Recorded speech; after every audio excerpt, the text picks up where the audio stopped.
Seul est l'auteur de la vie, et lui seul a l'autorité légitime sur son commencement et sa fin. Genèse 1, 26, 27. Déclaration de la Conférence épiscopale nationale du Congo, CENCO, sur l'application de la peine de mort en RDC. Nous, cardinal, archevêque et évêque membres de la Conférence épiscopale nationale du Congo, en vertu de notre mission prophétique, rappelons qu'en date du 23 mars 2024, à la suite de la note circulaire numéro 002-ME/CAB/ME/JGS/2024, du mercredi 13 mars 2024 du ministre de la Justice relative à la levée du moratoire sur l'exécution de la peine de mort, en avons appelé à un engagement en vue de la défense de la vie et de l'abolition de la peine de mort dans notre pays, la République démocratique du Congo. De ce fait, le moratoire devait naturellement aboutir à l'abolition et non à la reprise d'une mesure inhumaine qui, outre qu'elle constitue un échec pour une communauté digne de ce nom, blesse la dignité de la personne humaine créée à l'image de Dieu. Par ailleurs, la Constitution de notre pays consacre la sacralité de la vie humaine et la compte parmi les droits fondamentaux auxquels il ne peut être porté atteinte en aucun cas. En effet, l'exécution de la peine de mort est une violation du droit à la vie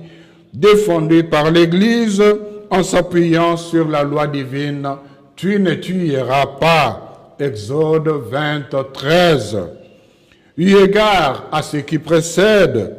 conscient que la peine de mort et sa logique de rétribution ne sont pas compatibles avec l'Évangile,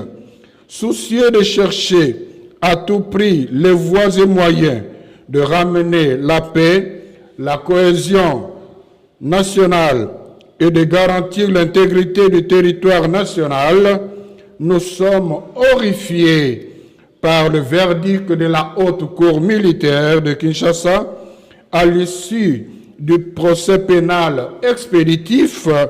engagé contre le président honoraire Joseph Kabila, le condamnant à la peine de mort. Fidèle à la mission de l'Église catholique,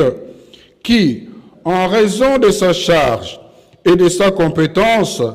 ne se confond d'aucune manière avec une communauté politique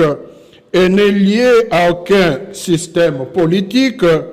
est à la fois le signe et la sauvegarde du caractère transcendant de la personne humaine. Gaudium et Spes, numéro 76, paragraphe 2. Considérant l'inquiétude suscitée par l'arrêt de la Cour militaire et l'impérieuse nécessité de renforcer la cohésion nationale, nous réitérons notre appel aux acteurs épris d'amour et de paix pour la RD Congo et impliqués dans la résolution de ces multiples crises à chercher des solutions politiques. Pour notre part, dans le contexte de guerre et d'insécurité que connaît notre pays,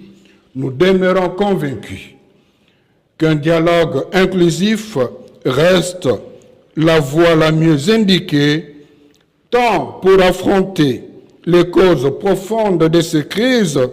que pour retrouver l'unité, la paix, le bien-vivre ensemble et l'intégrité territoriale de notre pays. Ce dialogue inclusif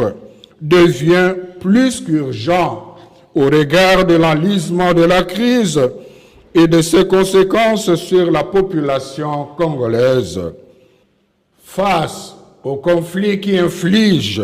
de profondes souffrances aux populations innocentes, il est impératif de se donner comme priorité la promotion de solutions durables pour ramener la paix et la sécurité dans les zones sécurisées par le fait de guerres et de conflits armés étrangers et locaux. Nous saluons, à juste titre, les efforts déployés par les belligérants, les institutions et les partenaires internationaux pour endiguer la crise sécuritaire qui sévit dans notre pays. Cependant, nous sommes persuadés que ces efforts seront infructueux tant que les acteurs politiques congolais ne s'engageront pas résolument et concrètement dans un dialogue inclusif et ne respecteront pas au préalable les accords déjà signés, ne fût-ce que pour accroître la confiance des uns et des autres. Avec le pape François, d'heureuse mémoire, nous considérons suicidaire et irresponsable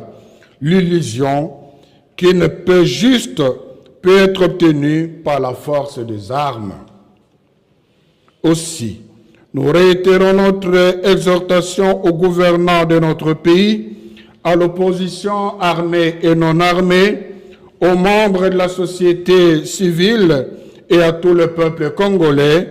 à s'engager fermement dans la lutte contre les différents facteurs qui alimentent les conflits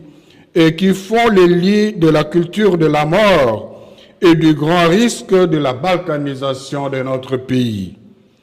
Que la Vierge Marie, Notre-Dame du Congo, nous obtienne la miséricorde divine et la paix. Message approuvé par les évêques membres de la SINCO, signé par son Excellence Monseigneur Fulgence Mouteba, archevêque de Lubumbashi, président de la SINCO. Je vous remercie.